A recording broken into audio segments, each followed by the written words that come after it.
السلام علیکم، میرا نام ہے ذیشان عثمانی۔ آج کی اس ویڈیو کا ٹاپک ہے کہ زبان صاف رکھیں۔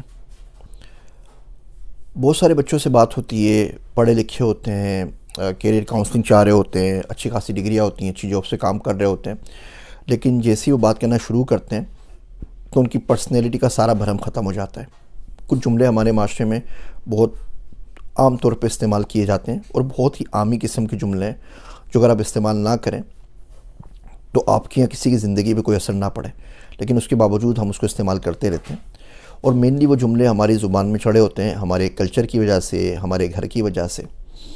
ایک صاحب نے بڑی بدتمیزی سے بات کی تو میں ان کو بڑے خاموشی سے، ادب سے سر جھکا کے جواب دے رہا تھا، تو انہوں نے بولا کہ تم اتنے زیادہ کیوں اتنے شریف بنے رہتے ہو نا، اور تم کیوں ناٹک کرتے ہو، ڈھونگ رچاتے ہو، اور واقعی میں اتنا شریف ہو؟ یہ کون سا بات کرنے کا اسٹائل ہے کہ سر جھکا کے خاموشی سے بات کرتے رہتے ہو؟ تو میں نے ان کو بولا کہ جی بالکل سیم ریزن ہے کہ آپ سر اٹھا کے بات کرتے ہیں، بالکل سیم ریزن ہے کہ میں سر جھکا کے بات کرتا ہوں، اور ریزن ہے کہ ہماری تربیت اس طریقے سے ہوئی ہے۔ تو تربیت ہی ہوتی ہے، تربیت ہی آپ کو گالی گلوچ کے اوپر مجبور کرتی ہے، تربیت ہی آپ کو سر جھکانے کے اوپر مجبور کر دیتی ہے۔ ہم عموماً بول دیتے ہیں بات کرتے ہوئے کہ یار مجھے نا جانور کی طرح بھوک لگی ہوئی ہے۔ ایک صاحب سے بات ہو رہی تھی، ماسٹرز کیا ہوا تھا، وہ کہنے لگے کہ میں آج کھانا کھانے کے لیے گیا، سر یقین کریں مجھے کتوں کی طرح بھوک لگی ہوئی تھی۔ اب یہ بہت ہی کوئی واہیات قسم کا جملہ ہے، میں اس سے ملوں گا نا میں اس کو پھاڑ کے رکھ دوں گا، اور تمہیں جانتے نہیں تم کون ہو، میں تمہیں اٹھا لوں گا۔ اب یہ اس طرح کے کوئی واہیات قسم کے جملے ہیں۔ کسی اور جانور کا مثال دینا کہ اس کی طرح نیند آ رہی ہے، کسی جانور کا مثال دینا کہ اس کی طرح بھوک لگی ہوئی ہے، کتنی غلط بات ہے یہ۔ اگر آپ کا لہجہ صاف نہیں ہے، آپ کی زبان صاف نہیں ہے، تو یقین جانیے آپ کی شخصیت پہ بہت زیادہ اثر پڑتا ہے۔ جگت کرنے کا، مذاق کرنے کا ایسا شوق چڑھا ہوا ہے کہ 40 کا بندہ ہو جاتا ہے، 50 کا ہو جاتا ہے، 60 کا ہو جاتا ہے، اور اس سے مستی سے باز نہیں آتا۔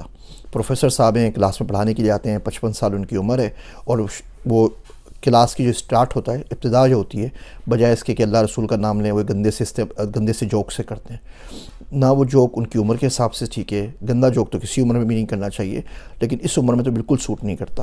پھر کلاس کی آڈینس دیکھیں، میل بھی ہوتی ہے، فیمیلز بھی ہوتی ہیں، لیکن ہمارے بچے یونیورسٹی میں پڑھ رہے ہوتے ہیں، آپ ان سے کبھی پوچھ لیجئے کہ جو ٹیچر پڑھانے آتے ہیں 20% شاید وہ کچھ پڑھاتے ہیں، اور 80% صرف کہانیاں ہوتی ہیں، صرف سٹوری ہوتی ہے، اور ہر سٹوری کی جو ٹانگ ٹوٹتی ہے آ کر، وہ آ کے اس پہ بات پہ ٹوٹتی ہے کہ جی میں کیا ہوں، میں نے یہ کیا، میں نے یہ آئیڈیا دے دیا، میں نے یہ کام کر لیا، میں نے یہ کام کر لیا، میں نے یہ کام کر لیا۔ اس میں کے گرداب سے جب تک نہیں نکلیں گے، آگے بڑھنے کا سفر شروع نہیں ہو سکتا۔ یہ میں کولو کے بل کی طرح ایسا گول چکر ہے جس میں گول گول گول گول گول گول گھومتے رہتے ہیں۔ جب تک آپ میں سے آگے بڑھ کے نہیں دیکھتے، آپ نہیں نکل سکتے۔ جو قلعہ آپ کو فتح کرنا ہے نا، جس چیز پہ آپ نے فتح پانی ہے پرسنل ڈیولپمنٹ کے لیے، اس میں سب سے بڑا دشمن آپ کا آپ کی میں ہے۔ جب تک آپ اپنے نام کی قید سے آزاد نہیں نکلتے، جب تک آپ اس میں سے بڑا ہو کے نہیں سوچ سکتے، آپ پوری زندگی اسی میں کے اندر رہیں گے۔ آپ کو اپنے سوا کوئی نظر نہیں آئے گا، آپ کو اپنے سوا کوئی سنائی نہیں دے گا، آپ کو اپنے سوا کوئی دکھائی نہیں دے گا۔ جس بندے کی نظر صرف اپنے آپ تک جا سکے، وہ کسی اور کی کاپی کیسے کر سکتا ہے؟ وہ سیرت کے اوپر کیسے چل سکتا ہے؟ وہ ایمان پہ کیسے چل سکتا ہے؟ وہ اسلام کے بارے میں کیا کر سکتا ہے جب اس کو اپنے آپ سے زیادہ کچھ نظر نہیں آتا؟